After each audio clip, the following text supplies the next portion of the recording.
Godavari express లో దోపిడీ జరిగింది. తాడేపల్లి గూడెం సమీపంలో ఇది జరిగినట్లుగా తెలుస్తోంది. బాదంపాలల్లో మత్తుమందు కలిపి ప్రయాణికులకు ఇచ్చిన దుండగులు వారి నుంచి బంగారం, సెల్ ఫోన్లు అపహరించుకుపోయారు. బాధితులు నాంపల్లి రైల్వే పోలీసులకు ఫిర్యాదు చేశారు.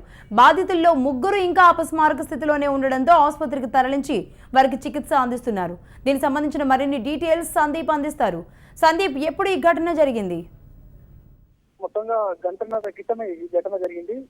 తాడేపల్లి గూడెం వద్ద ఇంటర్ స్టేట్ గ్యాంగ్ ఈ దోపిడీకి పాల్పడినట్టు ప్రస్తుతానికి ఒక నిర్ధారణకు వచ్చారు. దీన్ని పూర్తి స్థాయిలో పోలీసులు అంటే స్థానిక రైల్వే పోలీసులు అలాగే స్థానిక పోలీసులు కూడా దర్యాప్తు చేసిన పరిస్థితి ఉంది. కలకత్తాకు చెందిన ఫ్యామిలీ హైదరాబాద్ నుంచి విశాఖపట్నం నుంచి హైదరాబాద్ కు బయలుదేరింది. ఈ క్రమంలో తాడేపల్లి గూడెం వద్ద ఆగిన క్రమంలో వీరిని పరిచయం చేసుకున్న తర్వాత వీళ్ళు బాదం మిల్క్ లో మత్తుమందు కల్పించినట్టు ప్రాథమికంగా నిర్ధారించారు. వాళ్ళు పూర్తి స్థాయిలో అపస్మారక స్థితిలో ఉండడంతో ఏరియా హైదరాబాద్ కాచిగూడ స్టేషన్ కు వచ్చిన తర్వాత వారిని గుర్తించడం జరిగింది. అనంతరము అపస్మారక స్థితిలో ఉండడంతో వారిని లకిడికప్పులోని ప్రస్తుతం ఒక ప్రైవేట్ ఆసుపత్రికి తరలించారు.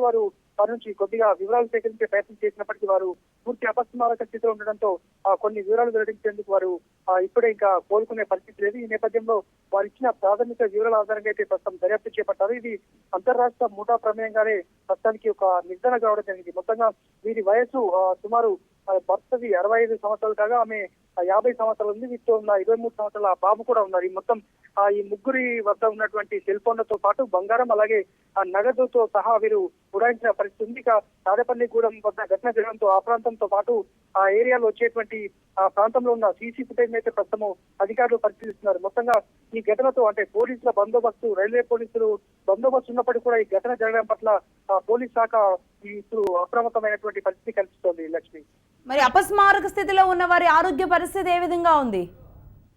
అంటే ప్రస్తుతానికి మనకు అందుతున్న సమాచారం మేరకైతే బాబు అంటే ఇందులో తల్లిదండ్రులతో పాటు ఉన్న బాబు కొద్ది వరకు ఆయన వివరాలు చెప్పేందుకు తెలుసుకునేందుకు పోలీసులు యత్నించారు. ఈ క్రమంలో తాడేపల్లి గూడెం వద్ద మత్తు మంది ఇచ్చి అంటే బాదం మిల్క్ లో వాళ్ళతో మాటలు కలిపి కొద్దిసేపు మాట్లాడిన తర్వాత బాదం మిల్క్ ఇచ్చారు. మేము మామూలుగా తాగుతుండగానే అపస్మారక స్థితిలోకి వెళ్ళిపోయాం. మాకు ఏం జరిగిందో కూడా తర్వాత వచ్చేసరికి హైదరాబాద్ లో ఉన్నామంటూ కాచిగూడ స్టేషన్ ఉన్నట్టు ఆయన తెలిపాడు. ఇంకా వారు అపస్మారక స్థితిలోనే ఉన్నారు. సుమారు మరొక 2 నుంచి 3 గంటలు వీళ్ళు కోలుకునేందుకు సమయం పట్టినట్టు కూడా స్థానిక లకిడికప్పులోని ప్రైవేట్ ఆసుపత్రి వైద్యులు చెప్తున్నారు. మొత్తంగా పూర్తి వివరాల కోసం అయితే మరొక 2 గంటలు గడిస్తే పూర్తి వివరాలు కూడా వారి నుంచి వెల్లడే అవకాశం ఉంది. మొత్తానికైతే అంతర్రాష్ట్ర ముఠాల ప్రమేయం ఇంటర్ స్టేట్ గ్యాంగ్ ఈ ఘటనకు పాల్పట్టయితే ఒక నిర్ధారణకు మాత్రం రావడం జరిగింది. ఎందుకంటే గతంలో జరిగిన సంఘటనల ఆధారంగా ఇది అంతర్రాష్ట్రాల ముఠా ప్రమేయంగానే పోలీసులు అనుమానిస్తున్నారు. Lakshmi, right, thank you Sandeep.